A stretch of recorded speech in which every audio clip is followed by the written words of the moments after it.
halos lahat, no? At kapag may nakita kang ganito na quadrilateral in a form of truss, no, it is internally unstable. Gagalaw yan.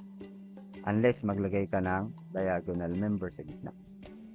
Dalawang triangle naman. Okay. So meron din tayong compound truss that we can also classify internal stability. But you should be careful that in combining, kaya nga compound, we are combining simple trusses. So itong rigid ABC na to na truss is a rigid one and a simple truss connecting members na nakakabuo ng series of basic simple truss. So kinumbine siya ng tatlong members which are being part na rin as a whole truss. So yan yung pwede nating maklasify as compound, no? Another ay pwede mo rin daw i-connect to ng in a single joint C and another bar dito sa baba. Wag lang tayong mag-connect ng compound truss na at least 2 parallel members. Like halimbawa, kung tatanggalin ko to, no? Kung tatanggalin ko to, kung dalawa, at papalitan ko lang ito ng isang bar dito, ibig sabihin, parallel na yung dalawa. Hindi na siya matatawag na stable. Gagalaw yan. So again, hindi din siya triangular, quadrilateral po. So meron din tayong complex, sabi ni Hebler. Sa complex trusses naman is kagaya ng mga katulad nito. May simple trusses nga siya. Okay. But sometimes it cannot be determined. It's easy if it is stable or not. So hindi din madalas applicable yung formula natin na magagamit sa internal stability that is mentioned in Aslam Kasimali book, no? Kasi mahirap i-determine, no? Kapag maraming redundant members na tinatawag, no? Redundancy, ibig sabihin sobra-sobra, no? Kapag nag-count tayo ng members, minsan kasi may mga members na sobrang dami na hindi na siya lying on a specific joint. So dito tayo sa determinacy and stability. So before starting the force analysis of a structure, it is necessary to establish determinacy and stability of the structure. In general, structures may be stable or unstable if a structure is stable, rather, it may be determinate and indeterminate. Lagi ko naman yan sinasabi sa inyo, no? Alamin mo muna kung stable or unstable. Hindi porket stable ay indeterminate agad, di ba? Yung ganon. Or in this case, trusses will be classified unstable statically whenever there is an internal instability. Tandaan niya. Kagaya nito, no? Nung number 2 figure. Yan, dito. So, makikita nyo na kaagad, maka-classify nyo na kaagad ito. Kasi, una, nawala yung member dito, unlike here, no? So, sa first figure, nawala yung diagonal member that will cause it internal instability. Though, bibilangin natin yung mga members nila, parehas lang yan, pati joints. Pero yung arrangement, hindi. So, maka-classify mo na siyang unstable. Pero pwedeng determinate, no? Kasi, you will follow the formula in calculating determinacy. Pwedeng determinate din ito, pero unstable nga siya.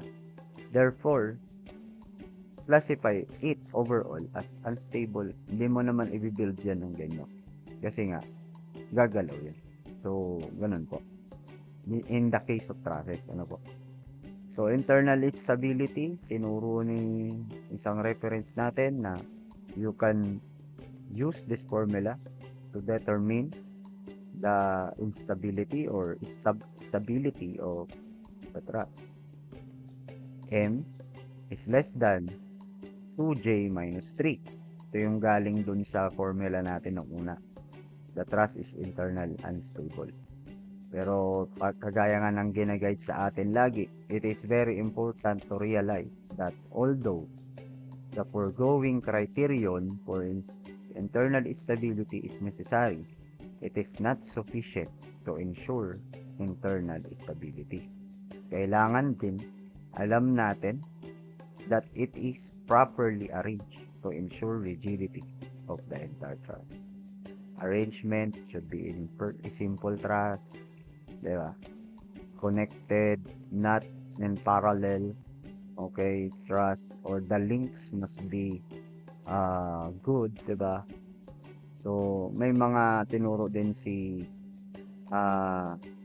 such as si book natin, no, na or the author will also say that yung external instability naman, okay, as we mentioned, gaya dito,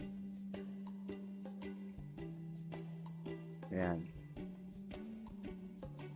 no, hindi rin dapat nagkakaroon ng concurrent reaction sa external support, kagaya nito. So, of course, gugulong yan dito. Pwede siya pero kung itinayo mo yung pin mo o roller mo ng naka-vertical, no? Hindi siya matatawag ng concurrent reaction. And ano din natin ulit yung parallel reactions. So, yes. Now, sampulan natin, no? Paano masabi kung internally unstable or stable. So, using this diagram sample, okay, i-train natin sarili natin dito. Like yung letter A, obvious na ba na internally unstable?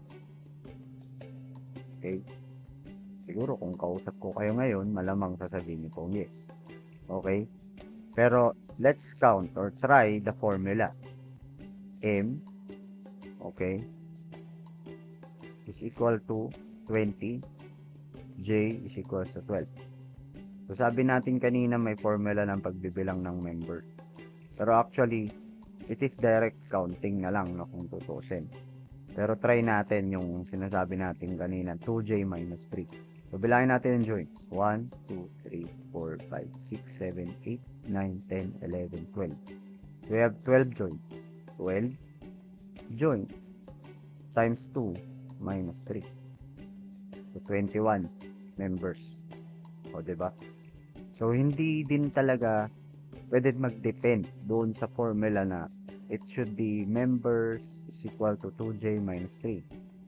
So, nasabi ko kanina, okay lang yon kapag nasusunod yung simple truss application.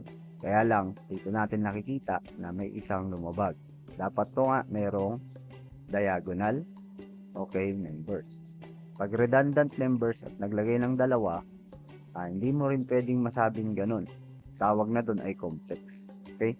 So, simple truss will do. So, become safe, bilangin na lang natin actual.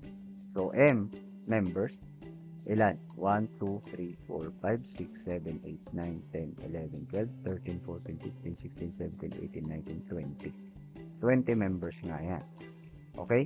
So, sa pagbibilang, tandaan natin, ang member ay masasabing member kapag ito ay connected at ends. Okay? Meron kasi yung member na ganito. Okay? Or redundant, something like this. Ayan pala siya. Redundant. So, bibilangin mo to as 1. 1 member, 2 member. Hindi mo to sasabing 4. 1, 2, 3, 4. Unless there is a joint declared here. Okay? Sa gitna nila. Yun, pwede mo nang tawagin 4. So, simulan natin. So, first, sa first figure is we have member 20, J12, and it is classified that 2J minus 3, okay, 2 times 12, 24 minus 3, okay, is 21. Therefore, kulang ka ng isa dito, 20 is less than 21. That is internally stable. Ay, unstable. Okay? Internally unstable. Pero by inspection, by observation pa lang, of course, unstable internally. Determinacy. Kukunin mo na ba yung determinacy nito? Actually, it could be determinate, but again, considered unstable. Hindi mo itatayo yan. No? Nang ganyan. So, next is, ayan na, ito yung figure 1 is an example of by observation, it could be unstable. And by computation, it also end up unstable. Okay? So, number 2, dinagdagan na ng member. So, ano na to? Stable to. Of course, equal na yan. Next, dinagdagan pa ng mas maraming diagonal members. Redundancy. So, nadagdagan ng 4. So, naging 25. So, greater than na siya dun sa proportion or dun sa formula. Eh, sabi naman dun, kapag greater than or equal to, okay, is stable. Yan. While X, yung mga series of braces, tinanggalan ulit ng 2. So, greater than nga siya. Yan, lumalabas na greater than. So, by formula, stable, but you will declare unstable. Kasi, hindi nga nasunod yung arrangement. Yan yung sinasabi ko sa inyo. It should not only depend on the number, but in a proper arrangement also. Another. O, diba? Mukhang stable, pero unstable. Okay?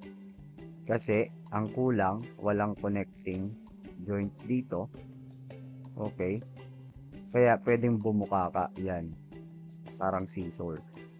Kung tinanggal yung external support. Tignan natin. By formula, by observation lang yun unstable. Pero by formula, it is less than. Ibig sabihin, unstable. So, another example of by observation, unstable.